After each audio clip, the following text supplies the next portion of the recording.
31-ші тақырып ондық бөлшек, ондық бөлшектерді оқу және жазу. 594-ші есеп. Берілген ондық бөлшекті оқыңдар. Бірінші, 25,4. Екінші, 0,136. Үшінші, 103,115. Төртінші, 8,234. Бесінші, 1,139. Алтыншы, 267,267. Жетінші, 1015,1. Сегізінші, 307,10,038. Тоғызыншы, 36,104. Оныншы, 0,3. 11-ші, 181,105. 12-ші, 0,10,809. 13-ші, 200,10,007,000. Келесі 595-ші есеп. 987,654,321 саны берілген. Осы санның ондық, жүздік, мыңдық, 10 мыңдық, 100 мыңдық және миллиондық үлес разрядында қандай цифрлар жазылған? Бірінші, ондық үлесінде 5 саны. Екінші, жүздік үлесінде 6 саны. Үшінші, мыңдық үлесінде 4 саны. Төртінші, 10 мыңдық үлесінде 3 саны жазылған. Одан кейін 100 мыңдық үлесінде 2. Ал миллиондық үлесінде 1 саны жазылған.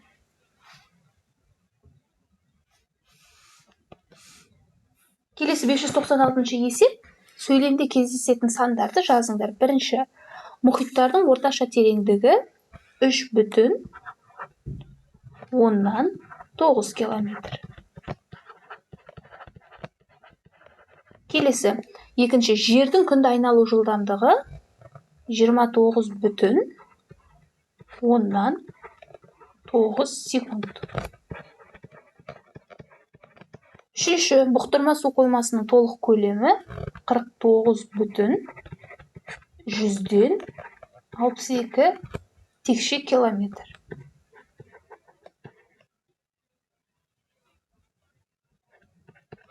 Тең 49,162. Келесі, берілген жай бөлшектерді ондық бөлшек түрінде жазыңдар және оқыңдар. Бірінші, 10-нан 5.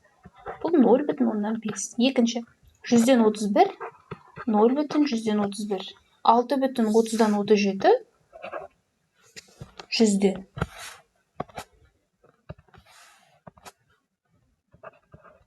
6,137.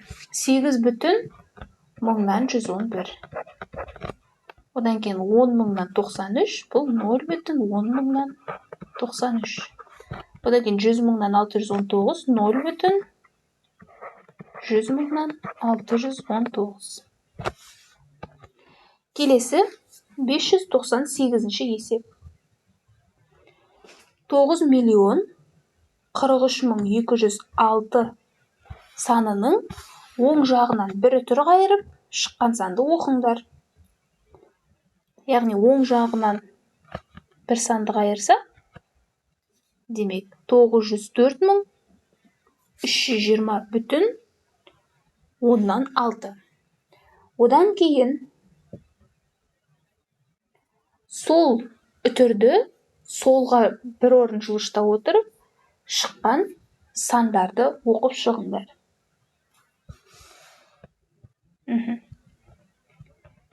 Яғни 90,432,100-ден 6. 9,043,100-дан 206. 904,10,000-дан 3,206.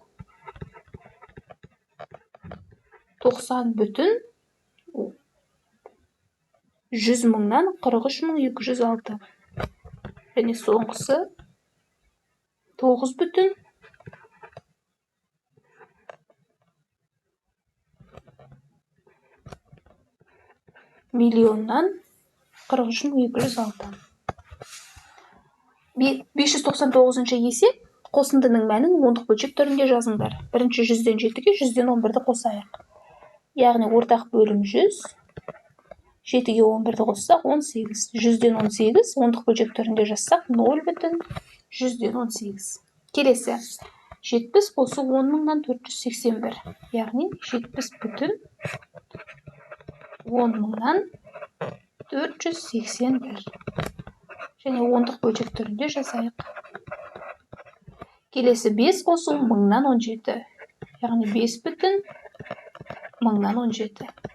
Бұл дегеніміз 5 бүтін 1000-нан 17. Келесі 4-ші 11 қосу 1000-нан 17 қосу 1000-нан 17. Тең 11 бөлімі 1000, алымында 17-ге 17-ні қосса 34. Сонда 11 бүтін 1000-нан 34. Келесі 600-ші есеп. Берілген бұрыс бөлшекті аралас сан түрінде жазыңдар. Шыққан аралас санды ондық бөлшекке келтіріңдер. Бірінші 10-нан 73. Аралас сан түрінде жазсақ 7 бүтін 10-нан 3. Ондық бөлшек түрінде 7 бүтін 10-нан 3. Келесі 10-нан 231. Аралас сан түрінде жазсақ 23 бүтін 10-нан 1. 23 бүтін 10-нан 1. Келесі 1000-нан 6552. 6 бүтін 1000-нан 552. Тең 6 бүтін 1000-нан 552. Келесі 1000-нан 78787. 78 бүтін 1000-нан 787. Сонда 78 бүтін 1000-нан 787. Келесі 601-ші есеп. Бірінші өлшемді сантиметрмен, центнермен, одан кейін минутпен өрнектеңдер. Және нәтижесін ондық бөлшек түрінде жазыңдар. Бірінші 9 миллиметрді сантиметрмен жазайық. 1 сантиметрде 10 миллиметр болса, демек 9-ды 10-ға бөлеміз. Сонда 10-нан 9 сантиметр, ондық бөлшек түрінде 0,9 сантиметр. Келесі 29 миллиметр, яғни 29-ды 10-ға бөлеміз. Сонда 2,9 сантиметр, ондық бөлшек түрінде 2,9. Келесі центнермен, яғни 1 центнерде 100 килограмм болса, демек 3 центнер және 100-ден 24.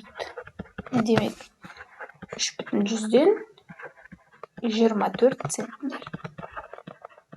Келесі 11 центнер 8 килограмм, 11 және 8-ді 100-ге бөлеміз. Сонда 11 бүтін 100-ден 8 центнер. Үшінші өлшемді минутпен өрнектеңдер. 1 минут 60 секунд бар. Демек 33-ті 60-қа бөлеміз.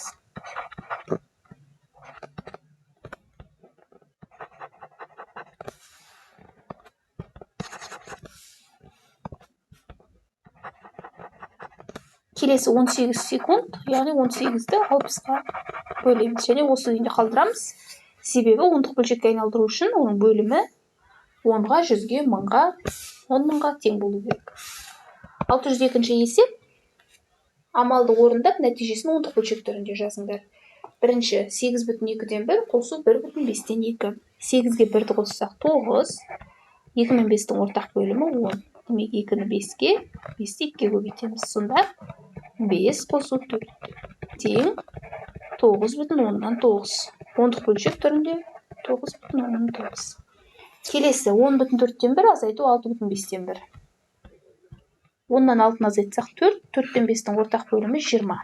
Сонда 4-ті 5-ге, 5-ті 4-ге көбейтеміз. Яғни 5-тен 4-ті азайтамыз. Демек 4,20-дан 1.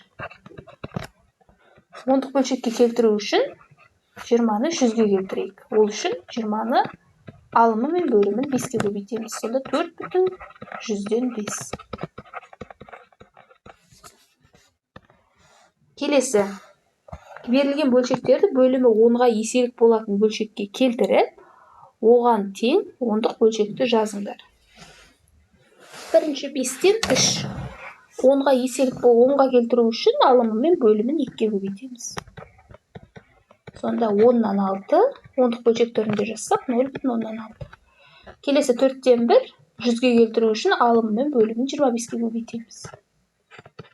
Сонда 100-ден 25. ондық бөлшектерінде 0,125. Келесі 125-тен 103. Алымы мен бөлімін 8-ге көбейтеміз.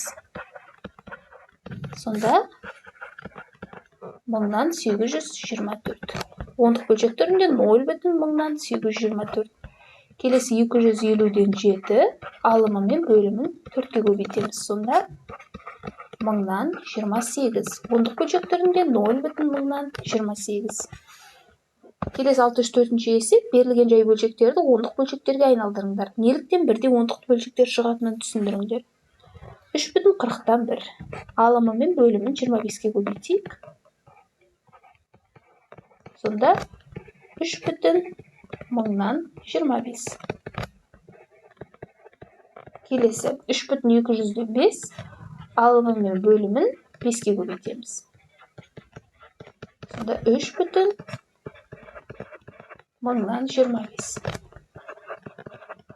Неліктен бірдей бөлшек шықты? Өйткені 3,205-ті 5-ге қысқартсақ 3,40-тан 1-ге тең.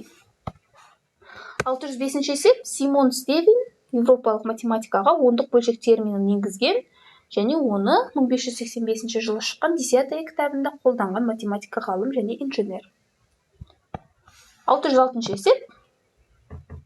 Жапон теңізінің ең терең жері 3699 метрге тең. Жерорта теңізінің тереңдігі 5321 метр. Қара теңіздікі 2210 метр. Баренц теңізінің тереңдігі 600 метр. Енді осы тереңдіктерді кемуіне қарай теңіздердің аттарын жазыңдар. Яғни ең үлкені бізде 5321, демек жерорта. Бұдан кейінгісі 3699. Бұл Жапон теңізі. Бұдан кейін Қара теңіз және Баренц теңізі. Келесі 607-ші есеп. Ондық бөлшектер арасынан жүздік үлес разрядында жұп цифр, ал мыңдық үлес разрядында тек тақ цифр берілген ондық бөлшектерді жазыңдар. Яғни бізге әртүрлі ондық бөлшектер берілген. Енді оларды жұп цифры бар және тақ цифры бар етіп екі топқа бөлейік. Бірінші, жұп цифры бар ондық бөлшектерді жазайық. Олар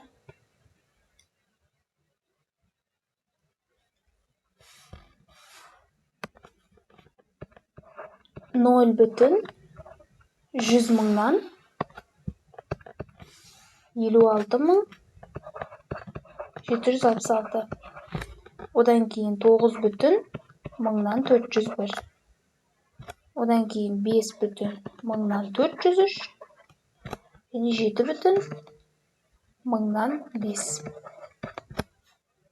Осымен есептеулер аяқталды. Арнамызға тіркеліп лайк басуды ұмытпаңыздар. Назарларыңызға рахмет.